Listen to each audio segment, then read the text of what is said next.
দর্শক, আপনাদের মতো সারা রাত আমিও ঘুমাইনি যে আসলে কি হয়।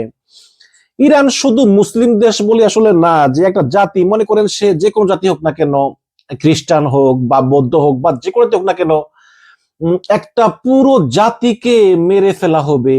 মানে আমি বিষয়টা নিতে পারতেছিলাম না আর কি। আমার আমার মানে খুব কষ্ট পাচ্ছিলাম। আমি এরকম দেখি নাই, কখনো শুনিও নাই। হয়তো দ্বিতীয় বিশ্বযুদ্ধের সময় হিরোশিমাতে তাও আমেরিকাই ছেড়েছে, অনেক ক্ষতি হয়েছে, লক্ষ লক্ষ লোক মারা গিয়েছে। এখন কোটি কোটি লোক মারতে হবে যদি পারস্য সভ্যতাকে শেষ করতে হয়। তো আমি খুব চিন্তায় ছিলাম যে আসলে কে কি বলতেছে। শেষ পর্যন্ত পাকিস্তানের প্রধানমন্ত্রী শাহবাজ শরীফ টুইট করে ঘোষণা দিয়েছেন, ট্রুথ সোশ্যাল, ডোনাল্ড ট্রাম্পের যে নিজের যে সোশ্যাল মিডিয়া, সেখানে ঘোষণা করেছেন ডোনাল্ড ট্রাম্প, ইরান এবং আমেরিকার মধ্যে একটা যুদ্ধবিরতি কার্যকর হয়েছে এবং এই যুদ্ধবিরতি লেবানন সহ সকল ফ্রন্টেই প্রযোজ্য হবে। তো এই যুদ্ধবিরতি শুধু ইরানের মূল ভূখণ্ডেই আমেরিকা বা ইরানের মধ্যে সীমাবদ্ধ না, কিন্তু এটা পুরো অঞ্চলে প্রযোজ্য হবে বলে ইরান দাবি করতেছে। অর্থাৎ লেবাননে যে ইসরায়েল হেজবুল্লাহ যুদ্ধ, আবার ইয়েমেনে যে হুতিদের সঙ্গে যুদ্ধ, আবার ইরাক ও সিরিয়ায় মার্কিন ঘাঁটিতে হামলা, এগুলো সব বন্ধ হবে।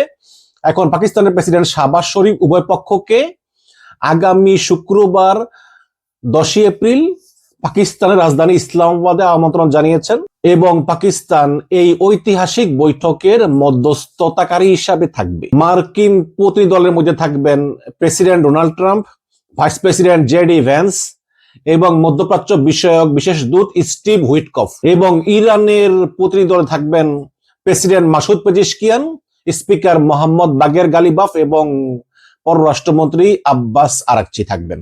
তো এই যে আলোচনা হচ্ছে, এই আলোচনা ইসরায়েলকে একেবারেই আমন্ত্রণ জানানো হয়নি, এবং এর কারণ হচ্ছে যে একটা সময় কিন্তু ইরান ইসরায়েলকে সহায়তা করেছে, বাট 1979 সালের ইসলামিক বিপ্লবের পরে যে বর্তমান সরকার এলো, তারা আসলে ইসরায়েলকে স্বীকৃতি দেয় না। এই কারণে ইসরায়েলকে আমন্ত্রণ জানানো হয়নি, এবং এটা হবে মূলত ইরান এবং আমেরিকার দ্বিপাক্ষিক আলোচনা। ইরানের দাবি ছিল, যেহেতু ইসরায়েল আমেরিকার মিত্র, কাজে ইসরায়েলকে নিয়ন্ত্রণ করার দায়িত্ব হচ্ছে আমেরিকার। আর যদি এই ইরান এবং আমেরিকার চুক্তির পরেও ইসরায়েল সেই চুক্তি না মানে এবং যুদ্ধ চালিয়ে যায়, তাহলে ইসরায়েলকে লেবানন, ইয়েমেন, ইরাক, ফিলিস্তিন সহ প্রত্যেকটা ফ্রন্টে যুদ্ধ করতে হবে, এবং সেখানে আমেরিকা ইসরায়েলকে কোনো সাহায্য করতে পারবে না। এবং ইসরায়েল যেহেতু আমেরিকার মিত্র, এটা ট্রাম্পেরই দায়িত্ব নেতানিয়াহুকে ম্যানেজ করা, ইরানের না। কাজে এখানে ইসরায়েলকে আলাদা করে ডাকার কোনো প্রয়োজন নাই। এটা হচ্ছে ইরানের যুক্তি। তবে ইসরায়েলের যুদ্ধবিরতি কিন্তু পুরোপুরি মানবে না বলেছে। প্রধানমন্ত্রী নেতানিয়াহু স্পষ্ট করে বলেছেন যে বিশেষ করে ইরান বাদ থাকলেও কিন্তু লেবানন ফ্রন্টে এই চুক্তি তাদের জন্য বাধ্যতামূলক না। নেতানিয়াহু যুক্তি হচ্ছে যে চুক্তি হবে ইরানের সঙ্গে এবং আমেরিকার সঙ্গে, এবং আমরা এটা সম্মান করলাম আমেরিকার প্রতি, আমাদের যেহেতু আমেরিকা আমাদের বড় ভাই, কিন্তু লেবাননের হেজবুল্লাহদের সঙ্গে কোনো আপোষ নাই। ইসরায়েলিরা জানিয়েছে যে তারা হিজবুল্লাহর বিরুদ্ধে প্রয়োজনীয় অভিযান ও গোয়েন্দা তৎপরতা তারা চালিয়ে যাবেনি। কিছু রিপোর্টে বলা হচ্ছে যে ইসরায়েল এখনো সীমিত পর্যায়ে ছোটখাটো হামলা তৎপরতা অব্যাহত রেখেছে ইরানের উপর, বা বড় আকারে না। তো ইরান যুদ্ধবিরতি মেনে চলতেছে এবং খুব সতর্ক অবস্থানে আছে, এবং ইরান বলতেছে যে যুদ্ধবিরতি আমরা মেনে নিছি, কিন্তু আমাদের বন্দুকের ট্রিগার থেকে কিন্তু আঙ্গুল সরাই নেই। আমরা খুব সতর্ক আছি, খুবই প্রস্তুত অবস্থায় আছি আমরা। যেমন গতকালকে যখন আমরা মনে করতেছিলাম যে আজকের দিনটাই আমাদের শেষ দিন, এবং আমরা কিন্তু প্রস্তুত হয়েছিলাম যে আমরা মরবো কিন্তু শেষ দেখে ছাড়বো, ওই অবস্থায় আমরা আছি। বাট যুদ্ধবিরতি হয়েছে ভালো কথা, কিন্তু যদি ইসরায়েল একটা বারের জন্য যুদ্ধবিরতি লঙ্ঘন করে, তাহলে এই যুদ্ধ পুরো ইসরায়েল এবং মধ্যপ্রাচ্যে আমরা ছড়িয়ে দেব। আবার আক্রমণ হবে মধ্যপ্রাচ্যে, আবার আক্রমণ হবে ইসরায়েলে, আবার বন্ধ হবে হরমুজ প্রণালী। তখন ইরান তাৎক্ষণিকভাবে সমস্ত শক্তি প্রয়োগ করবে। আবার শুধু তাই নয়, ইরানের যে প্রতিরোধ ফ্রন্টগুলো আছে, হিজবুল্লাহ, হামাস, হুতি, ইরাকের শিয়া মিলিশিয়া, এদেরকে আবার সক্রিয় করবে। আমাদের আঙ্গুল ট্রিগারের উপর আছে, সামান্য ভুল হলেই পূর্ণ শক্তি নিয়ে আমরা আবার ঝাঁপিয়ে পড়ব। তো এই যুদ্ধবিরতিটা মূলত ইরানের 10 দফা দাবির ভিত্তিতে হয়েছে। ইরানের যে সুপ্রিম ন্যাশনাল সিকিউরিটি কাউন্সিল, তারা স্পষ্ট করে বলেছে যে আমেরিকা তাদের 10 দফা প্রস্তাবকে মেনে নিয়েছে যে আচ্ছা এটার উপর আলোচনা হতে পারে। মানে মেনে নিয়েছে বলতে এরকম 100% না, মানে আমেরিকা তাদের 10 দফা পরে বলেছে যে আচ্ছা এটা খারাপ না, আমরা আলোচনা করার মতো দফা এগুলো আমরা আলোচনা করতে পারি, আলোচনা চলবে, এবং 2 সপ্তাহের মধ্যেই চূড়ান্ত করে জাতিসংঘ নিরাপত্তা পরিষদের বাধ্যতামূলক রেজুলেশনে পরিণত করা হবে, যা আন্তর্জাতিক আইনের মর্যাদা পাবে। এটা কিন্তু খুবই সিগনিফিকেন্ট। এটা শুধু চুক্তি না, এই চুক্তিগুলো 2 সপ্তাহের মধ্যে চূড়ান্ত করে একদম জাতিসংঘের সিকিউরিটি কাউন্সিলের একদম কম্পালসারি রেজুলেশনে পরিণত করা হবে, যেটা একটা ইন্টারন্যাশনাল ল এর মর্যাদা পাবে। বিষয়টি খুবই সিরিয়াস, এবং এতে ইরানের দাবি পূরণ হবে। আসলে ডোনাল্ড ট্রাম্প যে বলতেছিল, যে গালিগালাজ করতেছিল, তারপরে বলতেছিল যে আজকে রাতে এই সভ্যতা ধ্বংস করে ফেলবো, ট্রাম্প আসলে অধৈর্য হয়ে যাচ্ছিল এবং ট্রাম্প চাচ্ছিল যে একটা চুক্তি হয়ে যাক। মানে ট্রাম্প আর সহ্য করতে পারতেছিল না। মানে একে তো হেরে যাওয়ার ঝুঁকি, দ্বিতীয় হচ্ছে হার স্বীকার করতে পারতেছে না, সমস্ত বৈশ্বিক চাপ, যদি চুক্তি না হয় তাহলে কি করবে ট্রাম্প। এখন বলতেছে এটা সভ্যতাকে ধ্বংস করবে, বাট এটা কি এতই সহজ না তো, এত সহজ না তো, তাই না? আনলেস আপনি পারমাণবিক বোমা যদি আপনি না মারেন, কয়েকটা পরমাণু বোমা মারলে হয়তো বা এটা সম্ভব, বাট এটার আসলে সাইড এফেক্টটা কি হবে, তাই না?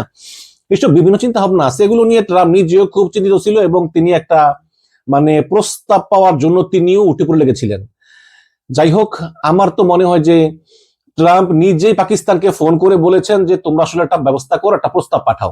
আসুন দেখি ইরানের 10 দফা দাবি কি। ইরানের প্রথম দাবি হচ্ছে যে ইরানের বিরুদ্ধে কোনো আগ্রাসন না করার লিখিত গ্যারান্টি দিতে হবে। 2 নম্বর হচ্ছে হরমুজ প্রণালীতে ইরানের পূর্ণ সার্বভৌম নিয়ন্ত্রণ। 3 নম্বর হচ্ছে ইরানের ইউরেনিয়াম মানে পারমাণবিক সমৃদ্ধকরণ কর্মসূচির আন্তর্জাতিক স্বীকৃতি। 4 নম্বর সকল প্রাইমারি এবং সেকেন্ডারি নিষেধাজ্ঞা পুরাপুরি তুলে নেওয়া। 5 নম্বর জাতিসংঘ নিরাপত্তা পরিষদ এবং আইইএ বোর্ড অফ গভর্নরের সব রেজুলেশন বাতিল। 6 নম্বর যুদ্ধের ক্ষতিপূরণ প্রদান।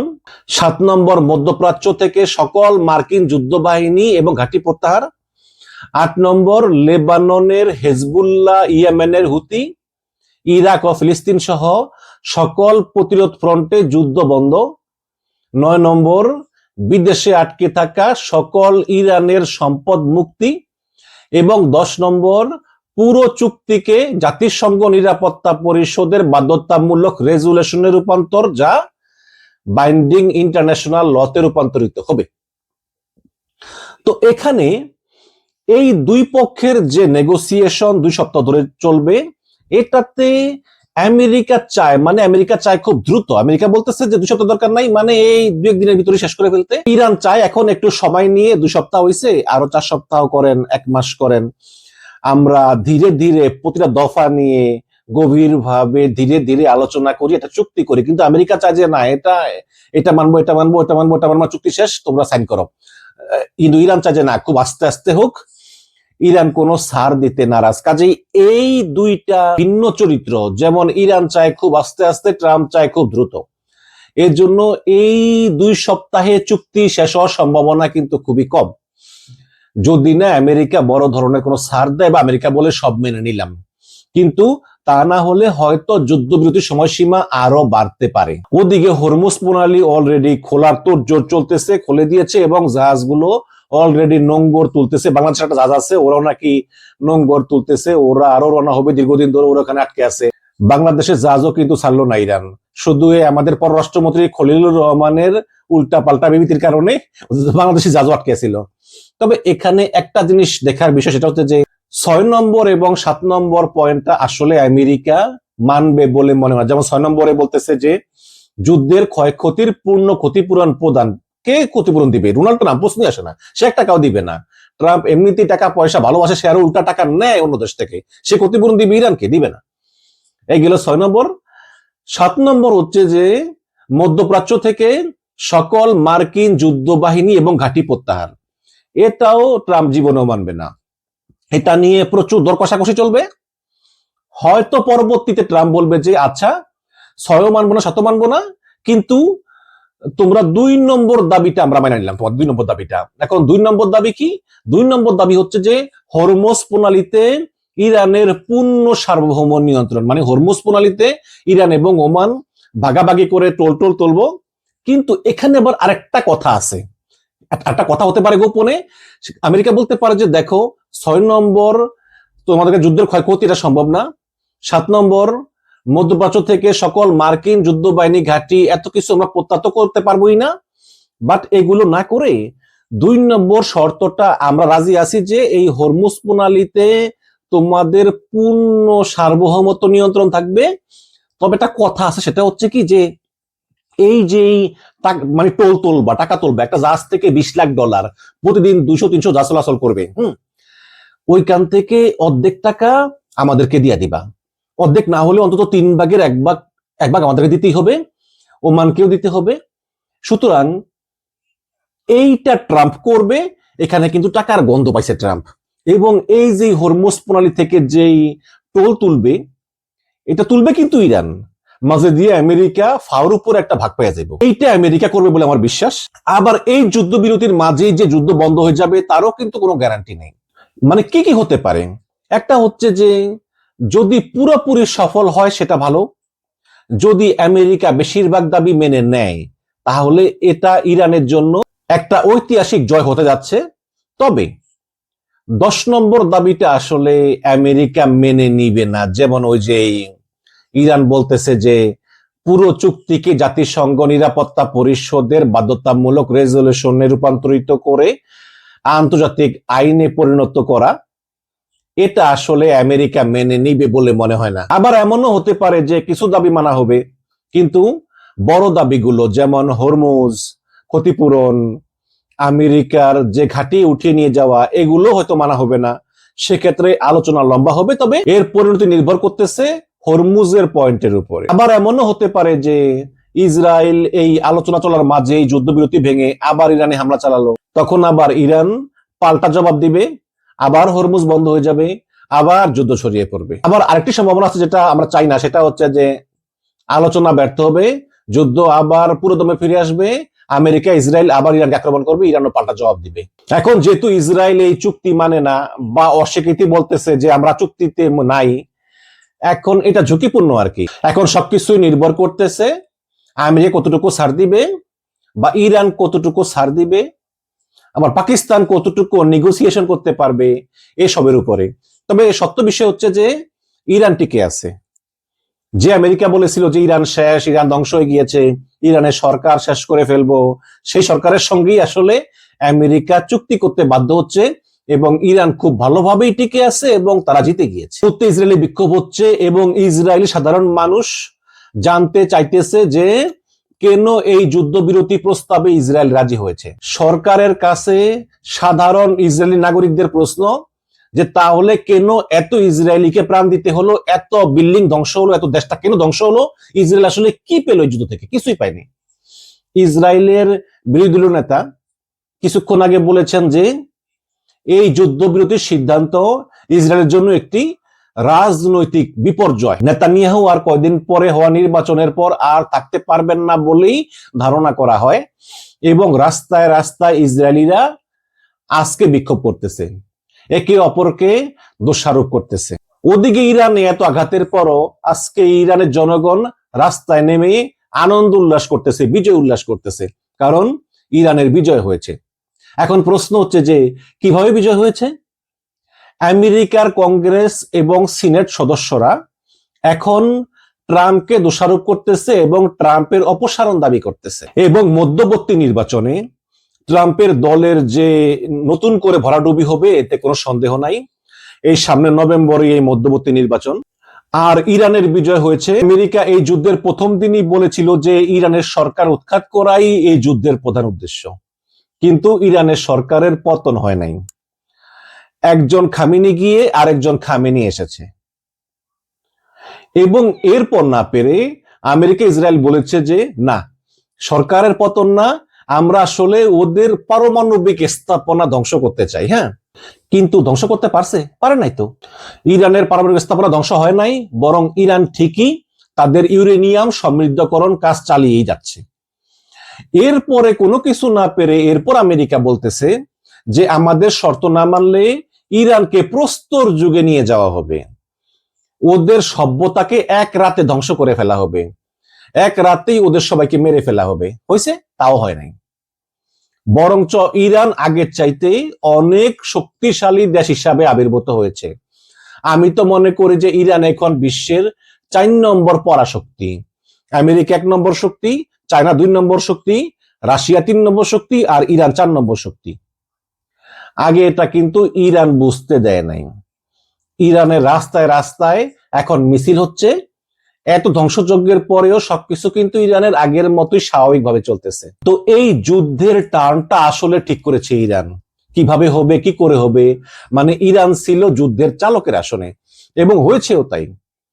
এই কারণে ডোনাল্ড ট্রাম্প গতকালকে যে টাইমলাইন দিচ্ছেন, যে ডেডলাইন দিচ্ছেন যে রাত্র 8টায় শেষ, সেটা শেষ হওয়ার ঠিক 1.5 ঘন্টা আগেই ট্রাম্প যখন দেখেছে যে আরে ইরান তো কোনো শর্তই মানতেছে না, ইরান তো কোনো প্রপোজালও দিচ্ছে না পাল্টা, তখনই ট্রাম্প আসলে পাকিস্তানের প্রধানমন্ত্রীকে নিজেই ফোন করে, আমার মনে হয় সে আসলে ম্যানেজ করে বলেছে যে আমরা 2 সপ্তাহের যুদ্ধ বিরতিতে যাচ্ছি, এটা তুমি ম্যানেজ করো। এবং ইরানের টেলিভিশনে যখন ঘোষণা করা হয়, তখন সেই ঘোষণায় বলা হয়েছে যে ইরান এই যুদ্ধে জিতে গিয়েছে, আমেরিকা আমাদের দেওয়া 10 দফা শর্ত মেনে নিয়েছে। তো এই 10 দফা সম্পর্কে তো আলোচনা করলাম একটু আগে। এখানে স্থায়ী যুদ্ধের অবসান চায় ইরান, ইরানের উপর আক্রমণ হবে না আর কখনো, এই নিশ্চয়তা ইরান আসলে চায়। আবার ইরানের বিরুদ্ধে সমস্ত আন্তর্জাতিক নিষেধাজ্ঞা তুলে নিতে হবে, এবং ইরান হরমুজ প্রণালী ওমানকে সঙ্গে নিয়ে নিয়ন্ত্রণ করবে এবং টোল নেবে, অর্থাৎ ইরান আগের চাইতে সমৃদ্ধ হবে, আগের চাইতে অনেক বেশি অর্থনৈতিক এবং সামরিক দিক দিয়ে এগিয়ে যাবে, কারণ ইরানে আর কোনো আন্তর্জাতিক নিষেধাজ্ঞা থাকবে না। এখন প্রশ্ন হচ্ছে যে যদি আসলে আমেরিকা এগুলো না মেনে 2 সপ্তাহ পর যদি আবার আমেরিকা আঘাত করে ইসরায়েলকে সঙ্গে নিয়ে, তখন কি হবে? এক্ষেত্রে অধ্যাপক মার্সিমার, তিনি মার্কিন একজন মিলিটারি এক্সপার্ট, তিনি কিছুক্ষণ আগে আল জাজিরাকে বলেছেন যে আমেরিকা যদি 2 সপ্তাহ পর আবার ইরানে আঘাত করে, তাহলে আমেরিকা এখন তো তবুও তার মুখ দেখাতে পারতেছে, এরপর তারা আর মুখই দেখাতে পারবে না। কারণ আমেরিকার হাতে একেবারে এমন কোনো ম্যাজিক নাই যে 2 সপ্তাহের মধ্যেই তারা একদম অনেক শক্তিশালী হয়ে উঠবে, যে তারা ইরানকে পরাজিত করতে সমর্থ হবে। পারলে এখনই পারতো। 2 সপ্তাহ এমন কোনো বড় সময় না। এবং আপনাদের জেনে রাখা উচিত যে হরমুজ প্রণালী খোলার সাধ্য পৃথিবীর কোনো সামরিক শক্তির নাই, পারলে আমেরিকাই পারতো। আমেরিকা যখন পারে নাই, তখন কারো সাধ্য নাই এই হরমুজ প্রণালী খোলার। সুতরাং ইরানকে ম্যানেজ করা ছাড়া হরমুজ প্রণালী খোলা সম্ভব না। যদি একটা জাহাজে আঘাত করা হয়, বাকি জাহাজগুলো ভয়ে ওই জায়গা দিয়ে আর যাবে না, প্লাস ইন্স্যুরেন্স কোম্পানিগুলিও রাজি হবে না। এবং আমেরিকা এবং ইসরায়েল সামরিক দিক দিয়ে অনেক এগিয়ে আছে, কোনো সন্দেহ নাই, কিন্তু ইরান এগিয়েছিল কৌশলগত দিক থেকে, এবং কৌশলগত দিক দিয়ে আমেরিকা ইসরায়েল অনেক পিছিয়ে ছিল। একটা যুদ্ধ কখনোই আপনি সামরিকভাবে জিততে পারবেন না যদি না আপনি কৌশলগতভাবে পিছিয়ে থাকেন, এবং এই কারণেই আমেরিকা ভিয়েতনামের সঙ্গেও আর যুদ্ধে জিতে নাই।